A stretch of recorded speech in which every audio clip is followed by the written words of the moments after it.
Shalom, guys. Welcome back to another episode here at TETZAVEH Ministry with Casa de Israel. Yarah. Thank you again for being here. Like I always say, if you like the content that we're putting up on our channel, like, subscribe. If you have any questions, comments, concerns, put them in the comment section down below. Please share with any youth that is interested in listening to the word of Elohim, its truth, and its context. So with that being said, let's get started with this week's Torah portion. So before we do the Torah portion, we're going to do a Torah blessing like we always do. So it says, Blessed are you, Adonai, Elohim, King of the universe, who has sanctified us with his commandments and has ordered us to study the words of your Torah. Please, Adonai, that the words of your Torah are pleasant to our mouth and to the mouth of your people, the house of Israel, that our children and the children of our children's, the house of Israel, are knowers and students of your Torah for its essence. Blessed are you, Adonai, who teaches the Torah to his people of Israel. Blessed are you, Adonai, King of the universe, who has chosen us from among the nations and has given us the Torah. Blessed are you, Adonai, giver of the Torah. Amen. So, this week's Torah portion is TETZAVEH, right? And so, which means you are to order, or you're going to order, right? And so, last week, we, in Torah portion Terumah, we understood about the importance of understanding what the tabernacle is, right? What the temple is, right? The importance of studying the house of Elohim, right? Because in the next 16 chapters and the book of Leviticus, right, and the book of Numbers, we start to understand the structure of Elohim's kingdom, right? And so we hear a lot about in the New Testament of that the Torah was the image of what was there to come, right? Or that Yeshua or the feast were the image of what was there to come, right? And so all these expressions are said and are being brought up for a reason, okay? And so we understood that the tabernacle represents God's house. We understood that the tabernacle is a physical representation of how God wants us to understand the protocol of him dwelling among us, right? And so we understood that it all starts from inside, right? So from the heart. So the intention of understanding God's house is going to help you get to know God a little more and deeper, because in the next Torah portions, we're going to understand the protocol, how God wants his kingdom to work, right? And so last week we saw the offering for the tabernacle, right? The free will offering of the heart to build the tabernacle. We saw the ark, right? The table of showbread, the lampstand, the tabernacle itself, the altar and the burnt offering. We also saw the courtyard, right? And how everything was going to be built. This week, we get into more of the lighting of the menorah, right? And we get into the priestly garments and how they were going to look, right? How were they going to represent Elohim? How the priests and how they would dress was going to mirror Elohim, right? And so something very cool and interesting that I learned last week is that something as simple as, like, when I have a baby, right? He's a year and 6 months, right? And I'm about to have another one. And so when we teach our children is we teach them, if we want to teach them what's a cat, we show them an image of a cat. We show them, a little toy of a cat or a cow, right? Or a horse. And so a car, we show them this physical representations of what you want them to learn, right? So you have a car, you tell them car, right? My son is obsessed with cars now. And so you show him a car and he knows car, right? So that physical representation teaches him something, right? And it can help him learn what a car is, right? And so what's interesting about it is that physical representation doesn't go away the moment that he grows up, right? The moment that he grows up, the car doesn't disappear. The car still exists. He just knows what a car is.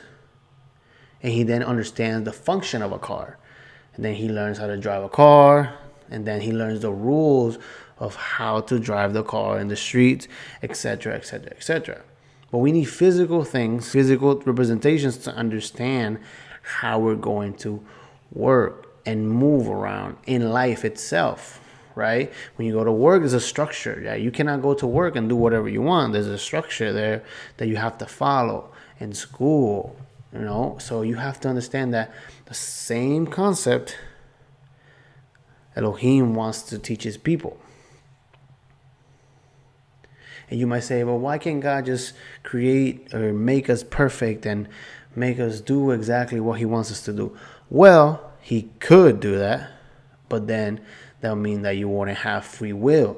That would mean that some people might say, oh, why is God so controlling, and why is he making me do these things, etc., etc., etc., right? So he gives the structure that he wants, and then he gives us the option to follow it or not. If you follow it, you honor him. If you don't follow it, you don't honor him, because this is the way he wants to be represented, right? Many people and in religious systems have taught you that the Bible is what you want it to be. The Bible is not what you want it to be. The Bible is what God wants it to be, right? The structure that is in the Bible is for you to apply yourself to God's order, not for God's order to apply to you. Okay? So, like I said, we understood a couple elements from the tabernacle last week. This week, we're going to understand the priestly garments. And we're going to talk a little bit about that, right? I'm not going to take too much of your time. So please bear with me. So, like I always do, I'm going to torture you a little bit with my practice of Hebrew. So, please, don't kill me. It says, وَأَتَى تَتْزَaveh את בני ישראל וייקחו אליך שמן זית סחתית למאור להעלות נר tamid, right? Now, English, please, Alexander. Yes. You shall charge the sons of Israel that they bring you clear oil of the beaten olives for the lighting, to make the lamp burn continually in the tent of meeting outside the veil, which is before the testimony. Aaron and his sons shall keep it in order from the evening to the morning before the Lord, and it shall be a perpetual statute throughout their generations for the sons of Israel. Perpetual means forever. And so if we believe in a God that doesn't change, perpetual is perpetual. And then chapter 28 gets into the priestly garments. It says, bring near to yourself Aaron, your brother, and his sons with him from among the sons of Israel, to minister as priests to me. Aaron and Nadab and Abiud, Eleazar, Itamar, Aaron's sons. You shall make holy garments for Aaron your brother, for glory and for beauty. You shall speak to all the skillful persons who have endowed with the spirit of wisdom, that they make Aaron's garments to consecrate him, that he may minister as priest to me. Right? These are the garments which they shall make: a breastpiece and an ephod, a robe, a tunic, checkered work, a turban, a sash, and they shall make holy garments for Aaron's your brother and his sons, that he may minister as priest to me. right? They shall take the gold and the blue and the purple and the scarlet material and the fine linen. They shall also make the ephod of gold, a blue and purple scarlet material and fine twisted linen, the work of skillful workmen. It shall have 2 shoulder pieces, join its 2 ends, that it may be joined. The skillfully woven band, which is on it, shall be like a workmanship of the same material, of gold and blue and purple and scarlet material, fine and twisted, skillfully woven band, which is on it. It should be. You shall take 2 onyx stones and engrave them the names of the sons of Israel, 6 of their names on the one stone, and the name of the remaining 6 on the other stone, according to their birth, as yours engraves signet. You shall engrave the 2 stones according to the names of the sons of Israel, and you shall set them in filigree sittings of gold. Right? You shall put the 2 stones on the shoulder pieces of the ephod as a stone memorial for the sons of Israel, and Aaron shall bear their name before the Lord on his 2 shoulders for a memorial. You shall make filigree settings of gold and 2 chains of pure gold. And you shall make them a twisted cordage work, and you shall put the corded chains on the filigree settings, and you shall make a breastpiece of judgment, the work of a skillful worker. Like the work of a ephod you shall make it, of gold, of blue and purple and scarlet material, and fine twisted linen you shall make it. It shall be a square folded double, a span in length and a span in width. You shall mount it 4 rows of stone, and the first row shall be. You shall mount in 4 rows of stones, and the first row shall be row of ruby, topaz, and emerald, and the second row turquoise and sapphire and diamond. And the third row jacinth and agate and amethyst, and the 4th row a beryl and an onyx as jasper. They shall be set in gold figurine. The stones shall be according to the names of the sons of Israel, 12 according to their names. They shall be like the engravings of a seal, each according to this or his name for the 12 tribes. You shall make a breastpiece chains of twisted cordage work and pure gold. You shall make a breastpiece 2 rings gold, and shall put the 2 rings on the 2 ends of the breastpiece. You shall put 2 cords of the gold on the rings and the ends of the breastpiece, and you shall put 2 other ends of the 2 cords of the fingering settings, and put them on the shoulders of the piece of the ephod at the front of it. And you shall make 2 rings of gold, shall place them on the 2 ends of the breastpiece on the edge of it, which is towards the inner side of the ephod. And you shall make 2 rings of gold and put them on the bottom of the 2 shoulder pieces of the ephod, front of it close to the place where it is joined above the skillfully woven band of ephod. They shall bind a breastpiece by its rings to the rings of the ephod and the blue cord, so it will be skillful woven band of ephod, that the breastpiece will not come loose from the ephod. Aaron shall carry the names of the sons of Israel in the breastpiece of judgment over his heart when he enters the holy place, for a memorial before the Lord continually. You shall put in the breastpiece of judgment, the Urim and the Thummim, and they shall be over Aaron's heart when he goes before the Lord. And Aaron shall carry the judgment of the sons of Israel over his heart before the Lord continually. You shall make a robe of ephod of blue. There shall be an opening over the top in the middle of it. Around an opening shall be a binding of woven work, like opening of a cord of mail, so that it will not be torn. You shall make it, and you shall make its hem pomegranates of blue and purple, and scarlet material all around its hem, and bells of gold between them and all around. A golden bell, pomegranate around him of the robe.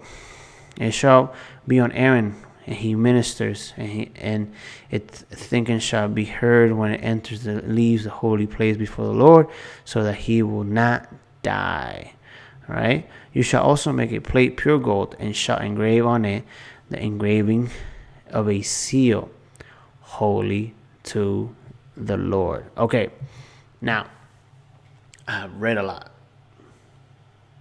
I hope you're still watching and are not bored with the word of Elohim. But with that being said, we're going to keep reading a little bit of information from this book, just because I don't know everything, and it's good to resort to resources that help us understand some things, right? So it says here, ephod, right? We talked about the ephod. If you were paying attention, I read about the ephod, right? As verse 6 says, the description portrays ephod as a rather expensive piece of clothing. Given the material which it consists, a similar garment appears to be mentioned in an old Assyrian text, right? So now, like we always see in ancient Near Eastern context information, there's always a comparison, right? Why is there a comparison? Because we need to understand context and history, right?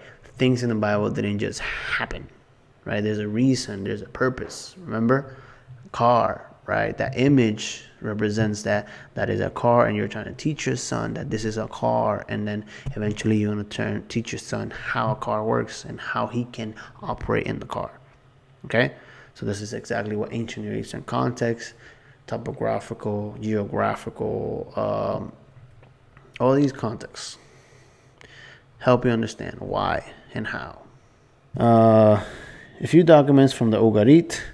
And there is some hint that these garments were also costly, though evidence is inconclusive. Based on the biblical account, the ephod was like an apron that wrapped around the body of the waist and down. And depiction of the similar garments on the figures that appears to be royal and divine, and have been preserved in artistic representation from a New Kingdom Egypt.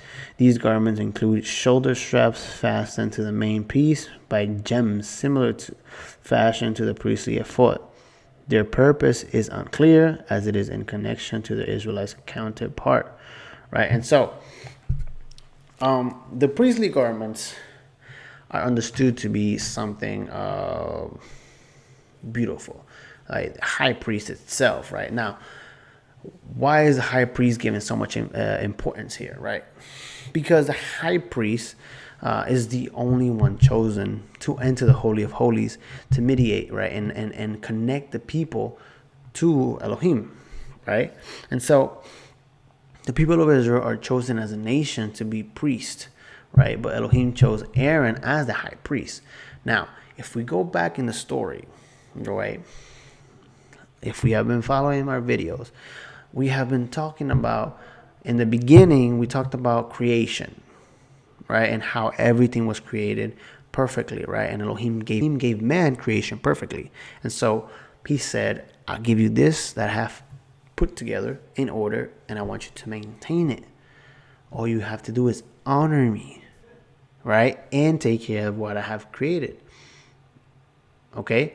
And so men didn't do that, right? And so we saw a continuation of good men, right? The men's of Elohim maintaining their loyalty to God, right? And there was men that didn't, and we follow that trajectory all the way down to Egypt, right, where Joseph was misrepresented by his brothers, but because he honored Elohim and followed him, right, he was held justly, and he was put second in command to Pharaoh, which represented God on Egypt and the world, right?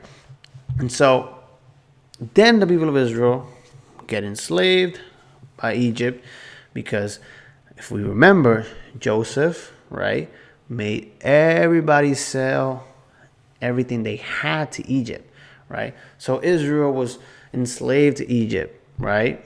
And then Elohim redeems them, right? So from Genesis, creation, perfect, this chaos, right? Decay, right? And then through the Red Sea, right?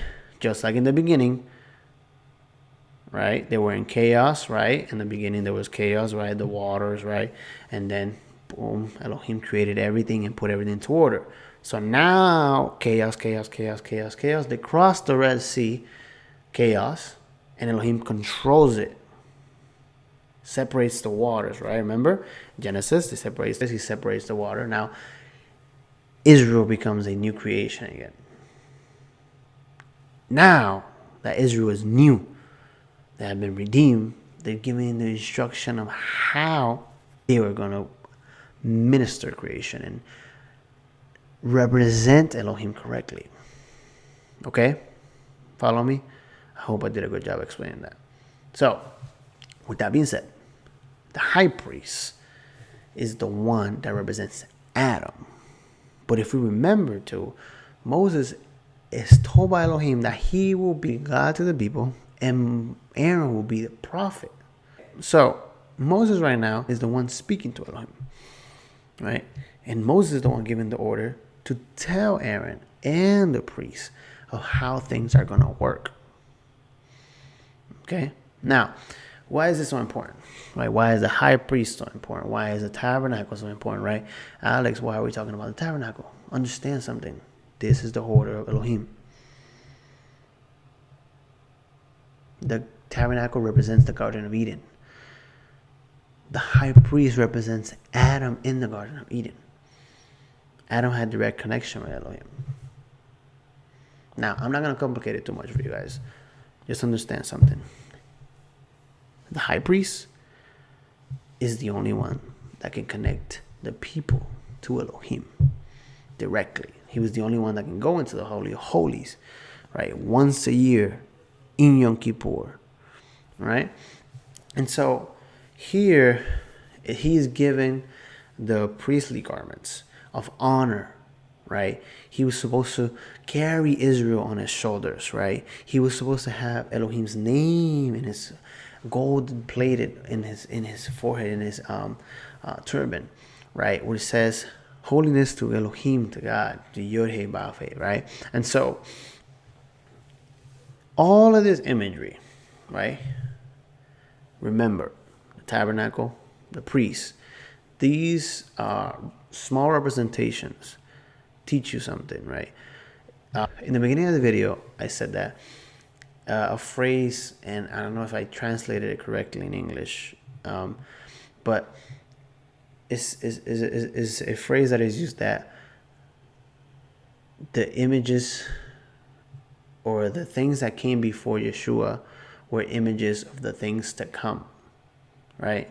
I hope I'm translating that correctly, right? So the things that were happening, right? The Torah, right? The tabernacle, all of these were images for the times to come, right? And so many people interpret these things as to say that they were just images of now that Yeshua is the one that is fulfilling everything.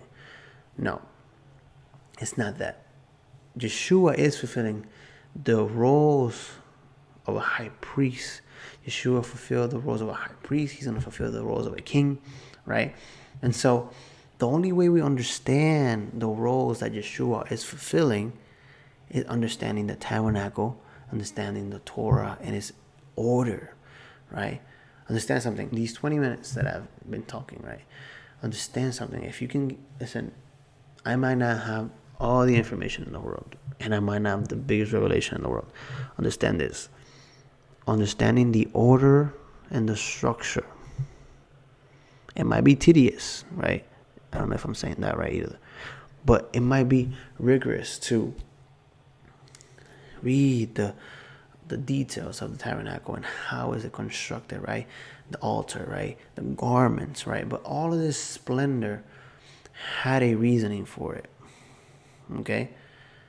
When the world saw the splendor of the high priest, when the people of Israel saw the splendor of the high priest, it represented Elohim. And the responsibility that he carried on his shoulders, right, was so important. Right? And so, to close out, the high priest represented the people in front of Elohim. Right? And so, Yeshua is who represented us in the heavenly temple or the heavenly tabernacle. Right? Understanding that what manifested in the physical, right? Just like the car toy that you show your kids, right? This car toy is the tabernacle physically that we're starting to study here in the book of Exodus, right? It's the physical car, right? The spiritual is understanding what the car looks like. And I hope I'm explaining that correctly, right? And so the car is the physical, understanding what the car's function and what the car is without looking at the car is the spiritual part. Okay? Right, so Elohim gave us this, what is in the spiritual realm. He gave us a physical representation so we can understand how it works. Right? So understanding this structure, we understand how Yeshua mediates for us. And understanding this structure, we understand how we approach God. Right? And understanding this structure, we understand how us men, right, especially men who are called to be the priests of the house, right, and how women can dictate the men that will direct their houses, right? If you're going to call yourself a priest, if you're going to call yourself, like I said last week, a temple of God, you have to mirror the blueprint that Elohim has given. The splendor that the high priest was given this week is a splendor that is not just something that you wear. It's something that you not only earn, but you have to carry with honor and respect. With that being said, I'm going to close out with this right here. Why do we study the tabernacle? This is going to be probably the question that we are going to keep answering this next couple of weeks, okay? A lot of chapters on the tabernacle. Read, please. For you, son of man, describe the house of Israel, the temple, that they may be ashamed of their iniquities, and that they shall measure the plan, and if they are ashamed of all that they have done, make known to them the design of the temple and its arrangement. It exists and its entrances. That is, this is whole design. And make known to them as well as its statutes and its whole design and all its laws, and write it down on their sight, so that they may observe all these laws, all these statutes, and carry them out. This is the law of the temple. The whole territory on the top of the mountain all around shall be mostly holy. Behold, this is the law of the temple. Elohim is trying to take us back to the beginning, to the Garden of Eden. The tabernacle in the book of Exodus, right? The next couple chapters, when you connect Genesis 1 to Exodus 40, right, is a direct connection and going back to the garden. The blueprint to how we go back to Elohim's presence. The blueprint to how we connect to Elohim is in these books. If we take the time to study the blueprints, we will learn and be ashamed of our iniquities, like he says. But we will also get to know Elohim's heart and Elohim's order. And we will also get to know our Messiah and where his loyalty stood. Thanks for watching. Have a great week. Shavua Tov and Shabbat Shalom. Read up. Thank you.